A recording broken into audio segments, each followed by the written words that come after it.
Chapter 12. An Unwanted Guest. Clover looked at the man in his grasp. He held the man a few inches off the ground.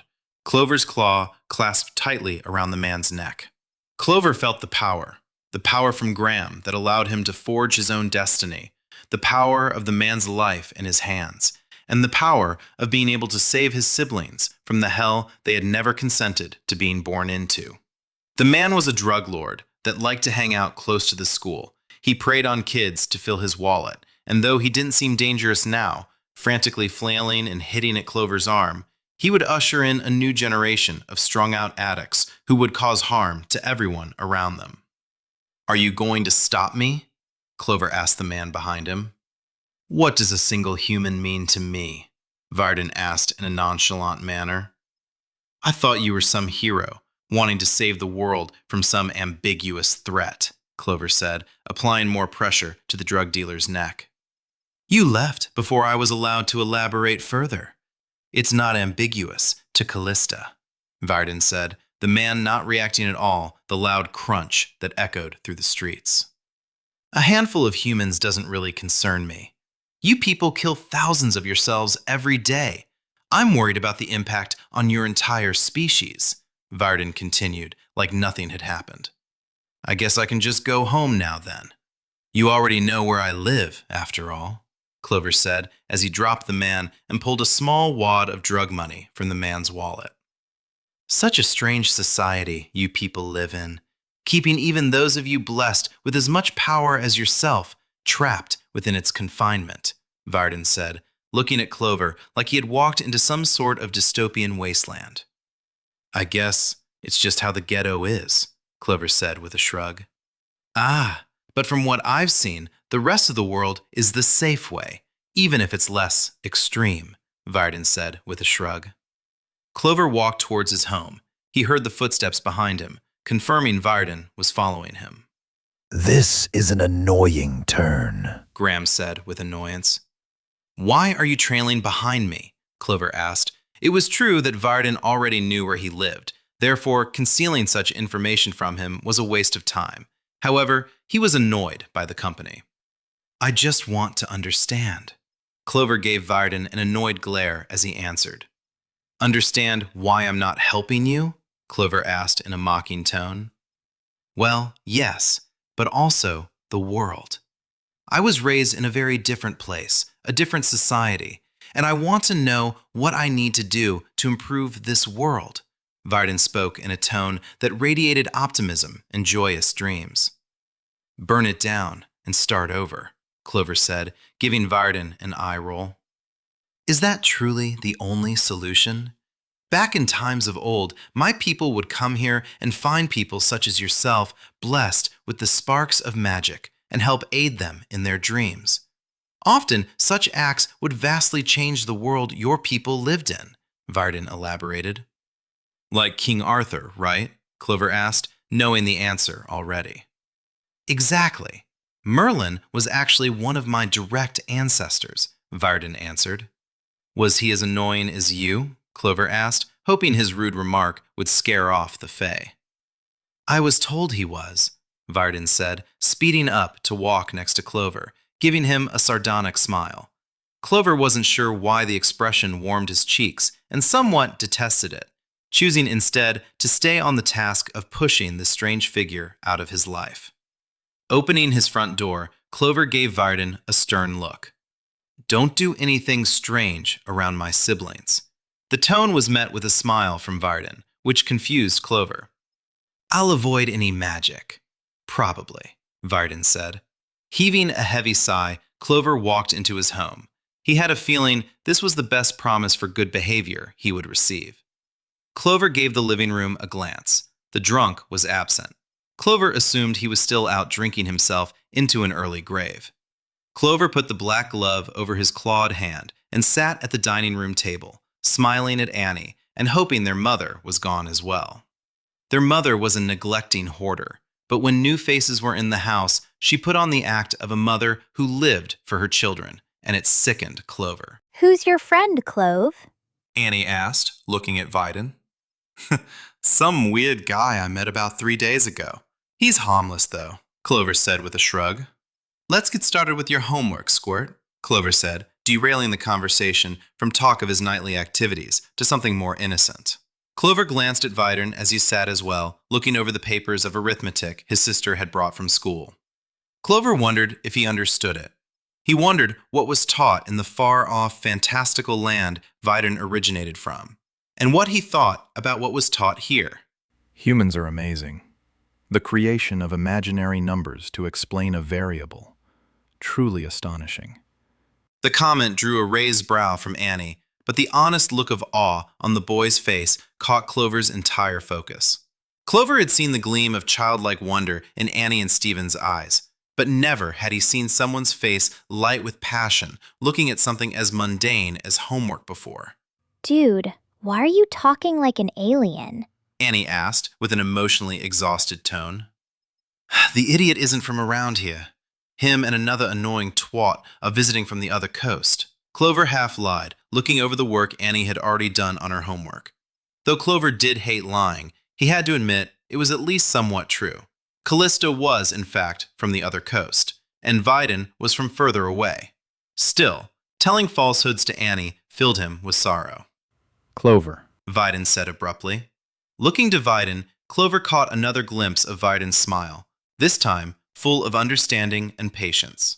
would you please get me some water? I'll work with your sister on this in the meantime. Clover wondered what Vidern was playing at, but he didn't feel a sense of alarm from Gram, so he nodded and stood. All right, Clover said before heading to the kitchen. Clover wondered if there was something Vidern would like more than water. Soda? Beer, maybe? Clover didn't even know how old Vidern might be.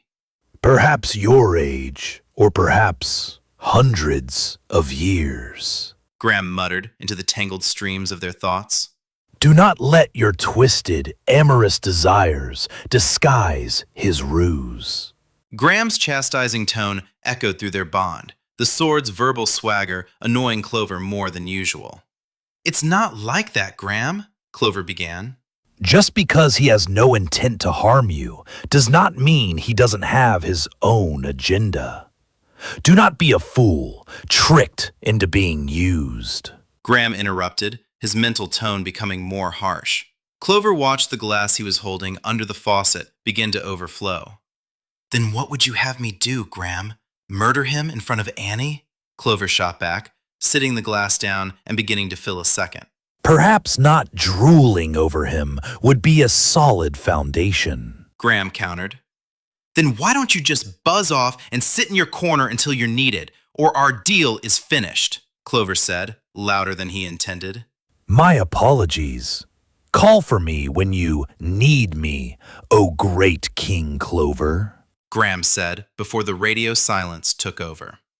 Sighing, Clover returned to the dining room with 2 glasses, water for Annie and grape soda for Vidern. Clover stopped in the doorway. The two seemed to be getting along well, as Vidern explained the faults in her process and showed her how to rectify them. Vidern looked over and smiled at Clover, and Clover avoided eye contact. Here you go, Clover said, sitting some water by Annie, not wanting the sugar to keep her up after her bedtime, and sitting the grape soda by Vidern, not caring how late he stayed up.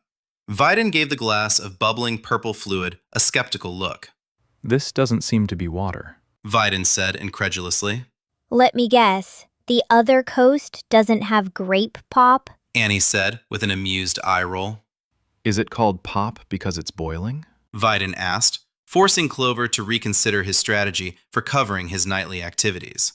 Sure is, pal. Annie said, giving Clover a sardonic look. Perhaps I'll let it cool. Vidern said. It's not boiling. My sister is just bullying you, Clover said, giving Annie a stern look. He was sheltered, Clover said. Mm-hmm. Annie said, as Vidern took a cautious sip of his soda. It's sweet. Vidern's tone sounded thrilled. My homework is done, so I'ma go to bed now. Annie said, collecting her schoolwork. Enjoy the rest of your night. Annie said teasingly before excusing herself. I think that went very well. Vidern said with another sip of his soda. Better than it had any right to, I guess. The lies he had told to his siblings to keep them safe and out of his criminal activities still weighed heavily on him as Callista's words echoed in his mind. Sometimes lies are necessary. My parents aren't aware I'm here. Sometimes falsehoods need to be told for the betterment of things. For me, it's this world. And for you, it's them. Varden said with a solemn smile. Lying to anyone else isn't a problem. Everyone else is just as much of a liar as me. But them, they play it straight with me. I'm the one lying to the people I love the most, Clover said, taking a seat and looking at his gloved hand. She knows. We heard you talking in the kitchen. Yet, despite the lying, she still trusts you. Varden said, nodding knowingly. Sometimes Gram talks too much, Clover said with annoyance. Having another prying into the inner workings of your life must be a challenge. I'm sure Callista faces similar issues.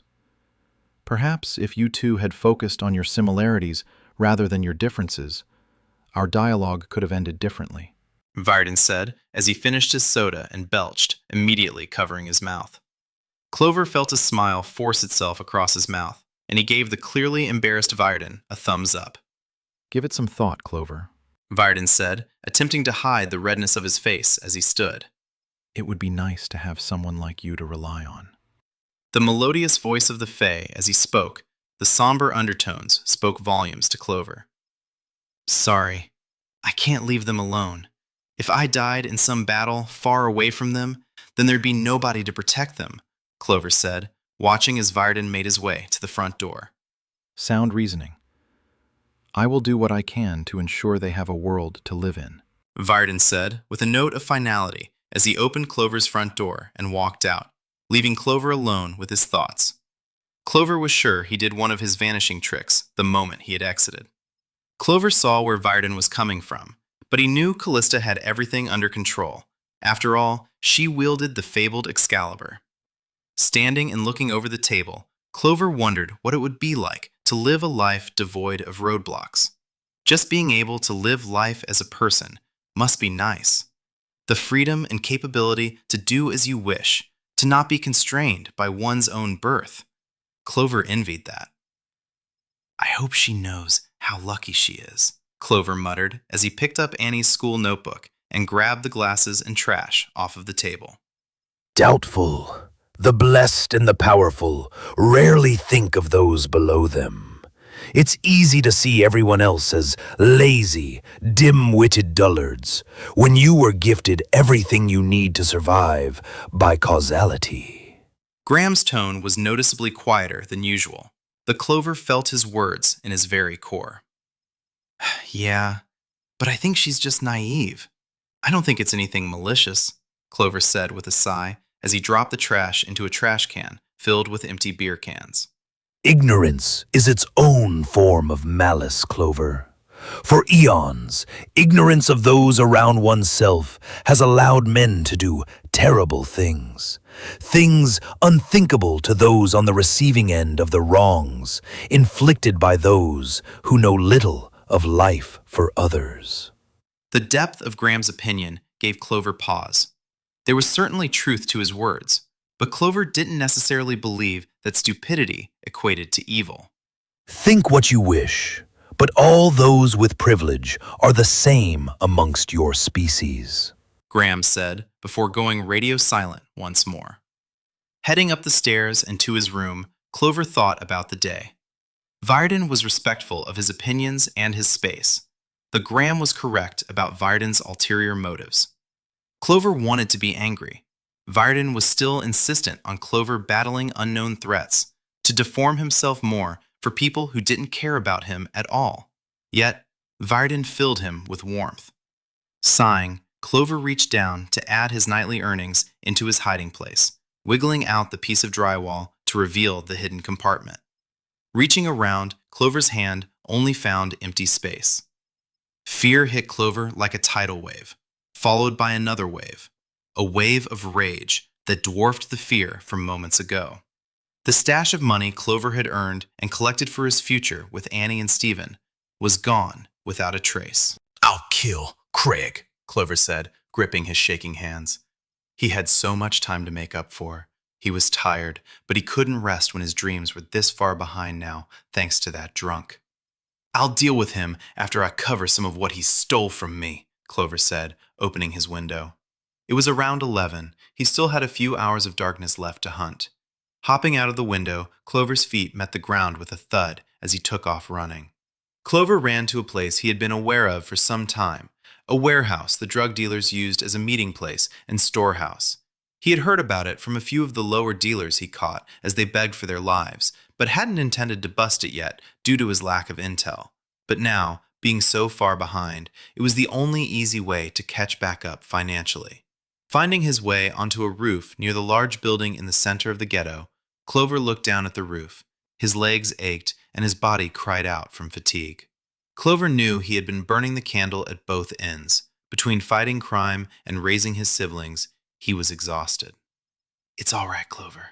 You'll recover all your losses from this and then some," he told himself. Clover landed on the metal roof. He had intended to land quietly, but the metal roof ruined that notion.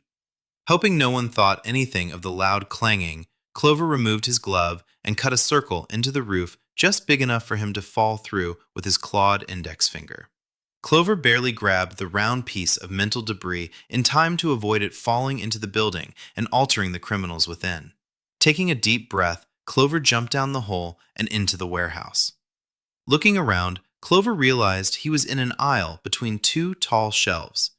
Clover could vaguely hear the sounds of muffled talking from the other side of the massive shelf to his right. The task at hand seemed obvious to him. Placing his hands on the shelf, Clover tested to see if he could move it. Luckily, whenever Gram healed his body, it also made him stronger, faster, or more durable. To Clover's pleasure, the shelf wasn't bolted to the cement ground. Pushing on it with the height of his strength, Clover forced the shelf to topple over. The crash as the shelf hit the ground was deafening. Clover watched the table, who had been fortunate enough to scramble out of the way in time, talking amongst themselves along the far wall around the entrance. Shit. Clover felt the familiar sensation of a bullet hitting him and his body changing. The painful, itching feeling that he felt all the way to his bones. Clover hadn't gotten as many of the dealers as he had hoped, and now they were all drawing their weapons. Individually, none of them were a threat, but together they would be annoying to deal with. The sound of a metallic object rolling alerted Clover to something at his feet. Clover, move! Looking down, Clover saw a grenade laying at his feet. Then everything went dark.